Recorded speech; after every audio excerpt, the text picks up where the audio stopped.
I am the stone that the builder refused. I am the visual, the inspiration that made ladies sing the blues. I'm the spark that makes your idea bright. The same spark that lights the dark so that you can know your left from your right. I am the ballad in your box, the bullet in the gun, the inner glow that lets you know to call your brother son. The story that just begun, the promise of what's to come. And I'ma remain a soldier till the war is won.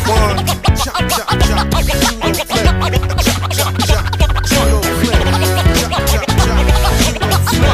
Chop, chop, chop.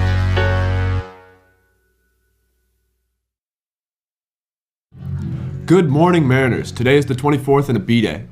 Hey Jordan, did you know that the Ebony Gala is today? Yes, I did, and you can still buy your tickets today for $2 during school or pay $5 at the door. I'm glad you can still buy your tickets and get in if you didn't get the chance to. This week, Red and Sophia went behind the scenes during the Guerrilla Film Project at the Pickford Film Center. Let's see how that went.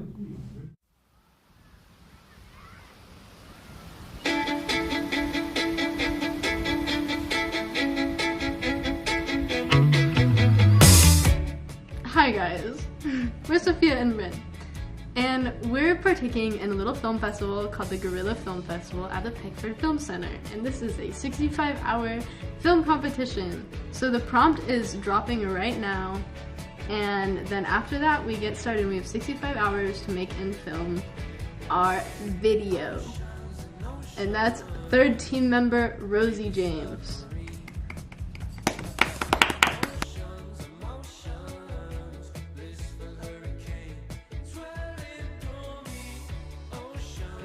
The soup is back. And they're like, It is now 7-Eleven. We planned out our plot and then we got pizza. And we're gonna watch some short films while we eat to get some inspiration. And then we're gonna write our script and then we'll be on our way. Woo! Woo! So it is now the next morning. It is 8:19 a.m. and Rosie and Rin went home, and I am going to go buy a ton of alphabet soup. Crazy new video on the way. Alphabet soup.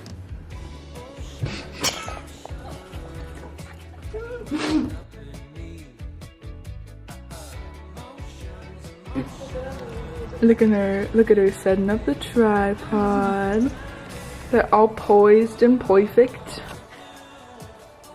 Theo, will you just like talk? Wait, is it just a script? Is the whole book just a script? A little bit down, a little bit to the right, a little bit. 3, 2, 1, action. You can do this. You can do this.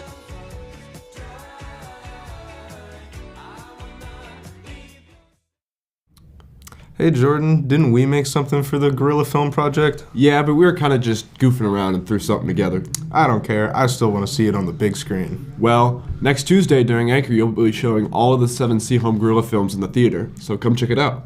Next up, we have Chance and Rosie at Chess Night.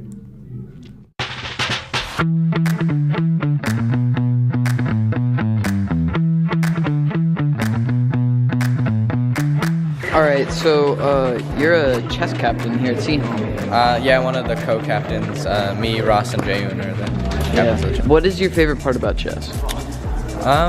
Definitely not like the stressful competition part, but more just like it's like one of the most complicated puzzles and games because every game is different and there's really no there's nothing you can like memorize. It's kind of just like learning how to think, I guess. I don't know, and be seeing yourself get better and then beating like a really good player is probably one of the best feelings because you're like I actually trained my mind to do that. And that feeling is probably the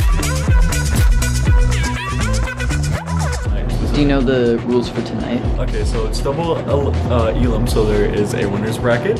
If you lose, you go to the loser's bracket. Winner of the loser's bracket plays the winner of the winner's bracket. I think they said 5-minute games, so you gotta be speedy. I am speed. Alright, I'm here with Campbell. So what's your favorite part about chess? I'd say Thinking several steps ahead. right? The finding a way to victory. I think that's yeah. Are you happy with the turnout here tonight for chess night? Yeah. No, yeah. This is Yeah, this is a great crowd. Yeah.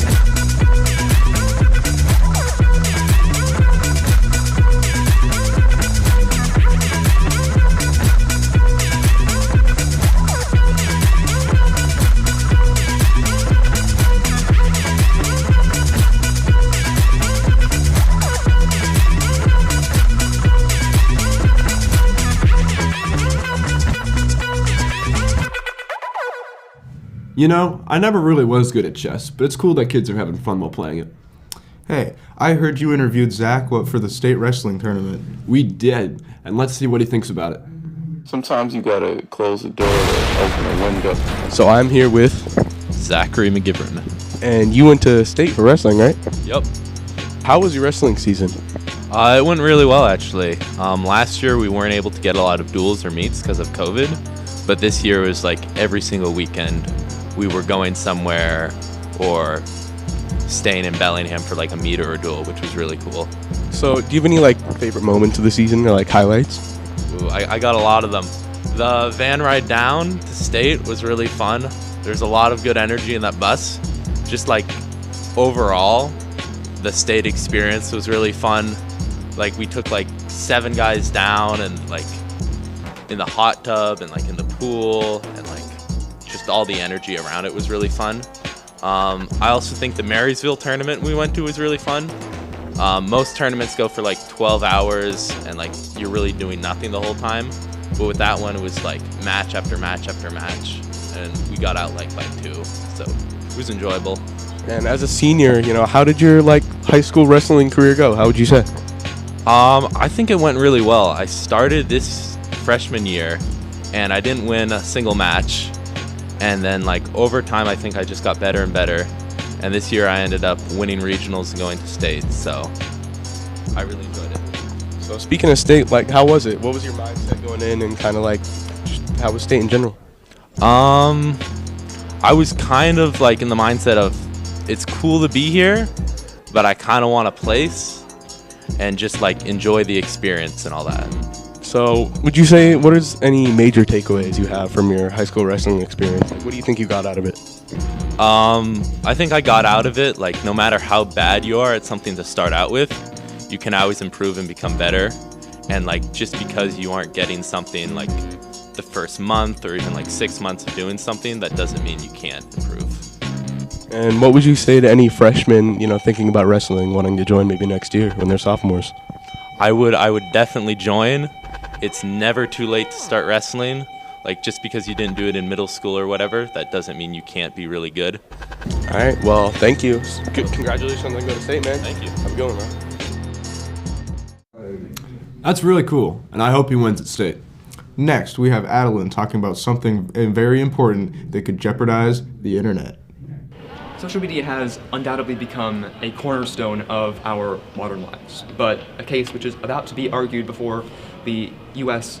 Supreme Court threatens to undo all of it. Our story begins at the dawn of the internet. At the time, there were 2 primary social media providers, Prodigy and CompuServe. Prodigy moderated its users' content, attempting to remove inappropriate or defamatory content. CompuServe, on the other hand, just said, post what you want. Now, both companies were sued on account of defamatory information being posted onto their websites. Prodigy was found liable because they attempted to moderate their content and thus had reason to know of this information's existence. CompuServe, on the other hand, essentially was able to say, we didn't know about it, and thus got away scot-free.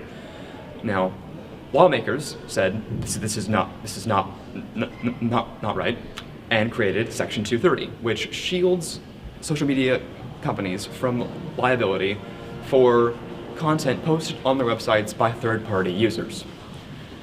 In other words, this is the law that allowed for the modern internet to exist. Now, what's the deal with the current Supreme Court case? The background of this case is tragic. In Paris in 2015, there was an ISIS attack. Now, several members of the attack were featured in ISIS recruiting videos, which were then posted onto YouTube.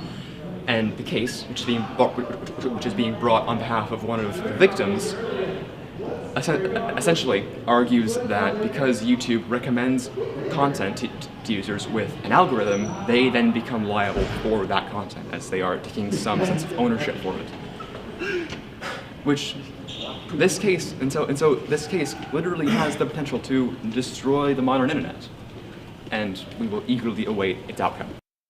Wow, I learned some stuff that I didn't know before. Well, that does it for today. We'll see you all next week. Bye, Mariners.